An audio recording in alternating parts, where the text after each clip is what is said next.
Всем доброго времени суток! Здравствуйте, мои дорогие слушатели! Приветствую вас на наших посиделках. Для тех, кто смотрит мое видео впервые, меня зовут Наталья Холодова.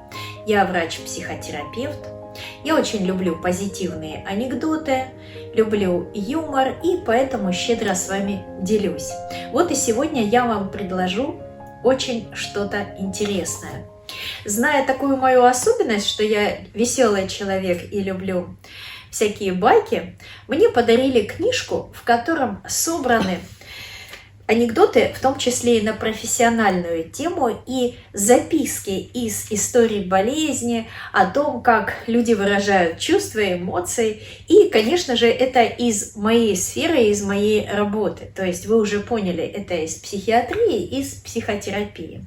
И вот я сейчас приготовила эту книжку и с удовольствием хочу с вами поделиться. А чтобы ничего не перепутать, тут много всякого интересного, я вам прям зачитаю некоторые, которые мне особенно понравились. Сейчас найду то, что мне понравилось больше всего. Так, это мои протезы.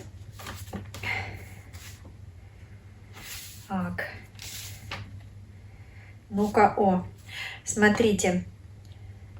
Интересная надпись у входа в кабинет психотерапевта. Больных, ожидающих приема, просим не делиться друг с другом симптомами своих болезней и прочими жалобами. Это затрудняет постановку диагноза. Классно, правда?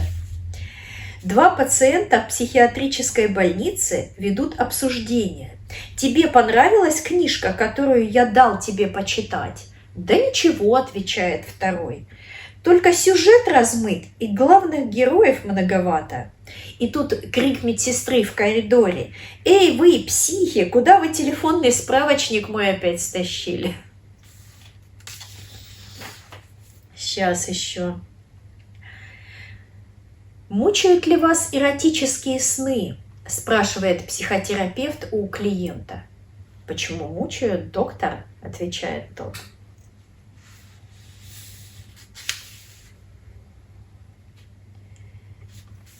Так, еще интересно.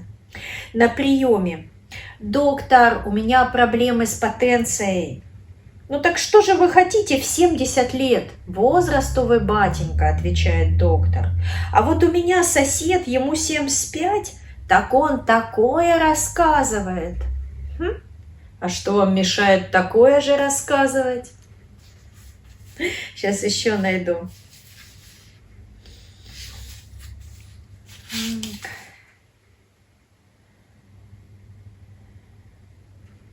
На первом приеме психотерапевт, озадаченный непонятным запахом, спрашивает пациента: «Вы вообще-то моетесь, батюшка?» «Да, летом в реке». «А зимой?» «А сколько-то там этой зимы?»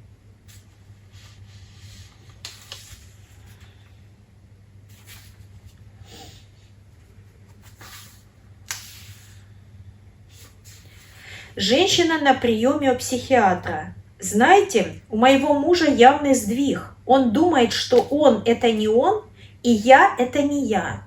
Хорошо, приведите сюда вашего мужа». «Зачем приводить? Я и есть мой муж».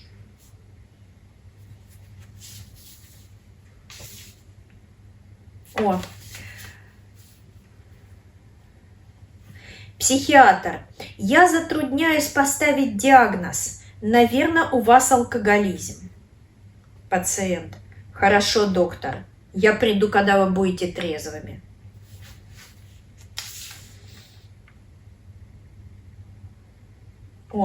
На приеме психотерапевт замечает у мужчины наличие вшей. Доктор говорит: «Вы знаете, что у вас вши?» Пациент. «Знаю». Доктор ему: «А чем вы их лечите?» Пациент удивленно: «Да ничем, они у меня ничем не болеют».